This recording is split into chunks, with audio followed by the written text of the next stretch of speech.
Anyways, hero selection. The things to think about when you're picking a hero are, most importantly, uh, I guess this might be self-explanatory, but health and turn timer or counter.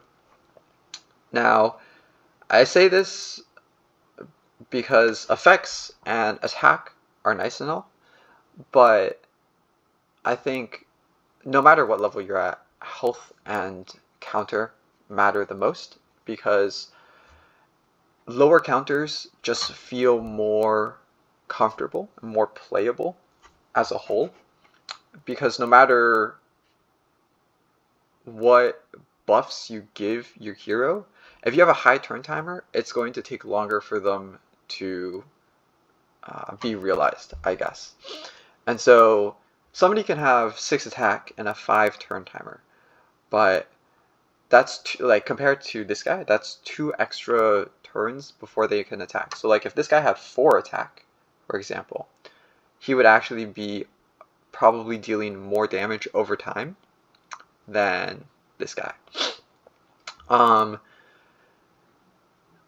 Now, some general tips. I would say never take. Actually, first tip. No matter what, always go through all of your different heroes. So like, even if you see somebody like off the bat, that's really good. Like, let's say somebody was insane, had like 12 HP, 6 attack, 3 turn timer, really insane, and you're just like, oh, this guy's so good. I don't care. You should still look through the other characters in case there is something that is also viable or something else comes up. Now, in many cases, there is one clear option, which is why I say that. And sometimes it'll be close, but again, based on health and counter, most importantly, you're going to want to select your hero. So, along those same lines, general tips, I would usually never take anybody below, like 5 HP or below, I would never take. 6 HP is also cutting it very close. Ideally, you want your hero to have at least 7 or more HP. For turn timer or counter, I would never take somebody who has higher than 5. And 5 is like cutting it close. I would say it's along the same terms as 7 HP. I think 5 honestly also feels... 5 doesn't feel as good to play as 4 or 3 by far. So that's just in general. I would also say you're going to run across heroes that have abilities with low attack. So like, for example, Wraithorn here. He has an ability that is apply, let's just say damage, apply damage to all enemies with a low attack. Now, if I had to choose, all things else fair, I would choose somebody who has higher attack with no ability rather than low attack with a damaging ability. And this is because usually damaging abilities are mostly the poison, if I remember correctly, just because it's damage over time, and especially early on, your leader is your most consistent form of damage, because you can't recall them, you can't take them out of the battle, they're always on the field. And with your leader, you want to be consistently killing people, as opposed to dealing damage over time, I want to say. Because that damage over time you don't really realize that until more towards the middle and end of the game. In the early game, you want to be able to kill units and get enemy units off the board, so that way you're not just tanking a billion hits. So this, I wouldn't really consider this good, even though he has high HP and a 4 turn timer. This is another great example. So the cards that say deal X additional damage to damage targets, also in general, I don't think are that good, because again, your leader's your most consistent form of damage, right? You can deal damage in other ways, but you don't want to rely on a target being damaged in order for your leader to deal more damage. You just want your leader to deal straight up damage, basically. This is a kind of Freewell is a special case because his turn timer is 3, so it's actually really low, and it does make it better in that you'll be hitting more, and therefore you'll be using this ability more. So this guy is actually pretty good. Among these 3, I would say he's the best, and Wuwell is just, again, just a counter timer issue. You might consider 5 playable. I really don't like choosing them if at all possible. So let's go look at here. So we got 12 HP, 6 attack, restore 3 health on kill. That's actually really strong, but again, the 5 turn timer. This is also not bad. I will say, so there are 3 different tribes, right? I don't really consider which tribe my leader or hero is in when I take them. I would say you just want a strong leader, and your tribe and your cards can come as a afterthought, more or less. There is a more advanced way to think about it, and if you are specifically trying to like maintain a win streak or something, where you want to pick a tribe based on which team you're trying to beat over here, but in general, I think that's a bit complicated to think about. It would take a lot longer to explain. So yeah, and as a whole, you don't want to, or I don't think thinking about your tribe matters when choosing a leader. Just choose a strong leader. So this is a 5 turn timer. These guys have low attack.